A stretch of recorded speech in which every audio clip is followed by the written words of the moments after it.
मोक्ष horror story.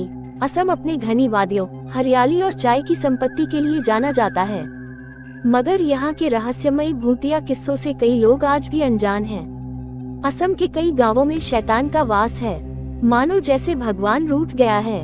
ये बात तब की है जब मैं 12 साल की थी। स्कूल की गर्मियों की छुट्टियों में अक्सर मैं अपने माता पिता के साथ अपनी नानी के घर असम जाया करती थी। मेरे नानी नाना असम में स्थित जोरहाट के एक छोटे से मोहल्ले में रहते थे। नानी के घर के सामने एक बंगला था जिसमें 5 लोग रहते थे।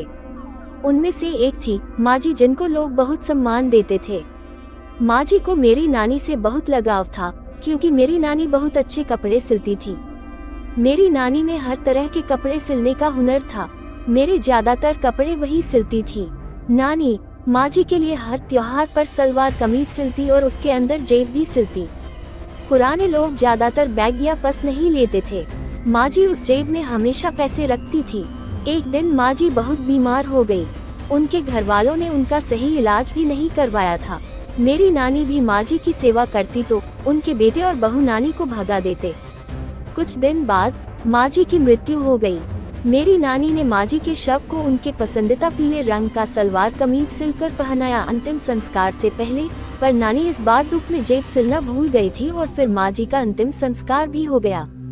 2 दिन बाद जब नानी ने सुबह अपने घर का दरवाजा खोला तो उनको साक्षात माजी दिखी, उसी पीले रंग के सलवार कमीज में। माजी ने कहा, देख मैं कैसी लग रही हूँ, पर इस बार तूने मेरे कपड़ों में जेब क्यों नहीं सिली? तुझे पता है ना कि मुझे जेब में पैसे रखने की आदत है। नानी बहुत डर गई और जोर से चीखते हुए हम सबको बुलाया। जब हम गए तब नानी ने बाहर इशारा करते हुए कहा, माजी वापस आ गई हैं। मुझे अभी दिखी। हमने देखा तो वहाँ कोई नहीं था। हम सबने नानी को भ्रम बता के माजी को भूल जाने को कहा। नानी यह जान गई थी कि वो माजी की आत्मा है, पर हमें कैसे समझाती? नानी को माजी की आत्मा अब हर जगह दिखने लगी थी। कभी पेड़ पर बैठी हुई तो कभी अपने बंगले के बाहर टहलती हुई। ये सब देख नानी बहुत डर गई। हमेशा हमें अकेले बाहर घूमने को मना करने वाली नानी नहीं जानती थी कि खुद उनके ही साथ यह भूतिया हादसा हो जाएगा। एक रात नानी की आंख रात के 3 बजे खुली, खिड़की पर कुछ आवाजें सुनकर। नानी खिड़की के पास गई तो फिर माजी की आत्मा उनको देखी। डरकर नानी बेहोश हो गई और उसी वक्त माजी की आत्मा नानी के शरीर में प्रवेश कर गई।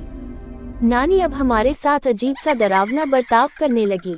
दिन प्रतिदिन उनकी हालत बिगड़ती गई। मेरे घर वालों को ये समझ में आ गया था कि कोई आत्मा का साया है। मेरे घर वालों ने एक सिद्ध पंडित को नानी के बारे में बताया। पंडित जी का कहना था कि अगर किसी की मृत्यु के बाद की विधि पूरे नियम अनुसार न हुई हो तो उसकी आत्मा भटकती है और अपने किसी चहेते के शरीर में वास करती है। आत्मा शांति हवन और पूजा फिर से करवाई जाए, वरना उस आत्मा को मोक्ष नहीं मिलेगा। मेरे घर वालों ने माजी के परिवार से बात की। तब उनका बेटा बोला, ये सब अंधविश्वास है, हम नहीं मानते। मेरे घर वालों ने माजी के परिवार वालों को भी पंडित जी से मिलवाया। उसके बाद माजी की आत्मा का शांति हवन और पूरी विधि से पूजा पाठ करवाया। 2 दिन बाद नानी ठीक हो गई और अब माजी की आत्मा भी उनके शरीर से जा चुकी थी। माजी की आत्मा को मोक्ष मिल गया था। नानी की सेहत भी धीरे धीरे सही हो गई। मेरी गर्मी की छुट्टियां भी खत्म हो गई थी। नानी भी स्वस्थ हो चुकी थी। नानी की दुर्दशा देख मैं डर गई थी, पर नानी ने मुझे और मेरे घर वालों को तसल्ली देकर वापस खुशी खुशी भेज दिया। मगर आज भी मुझे जब वो भूतिया किस्सा याद आता है तो मेरे रोंगटे खड़े हो जाते हैं। आप भी अपने बड़ों की बातों को अंधविश्वास समझकर भूल मत करिए और ऐसे रहस्यमय भूतिया जगहों से परिचित रहिए। सो आई होप गाइस आपको ये हॉरर स्टोरी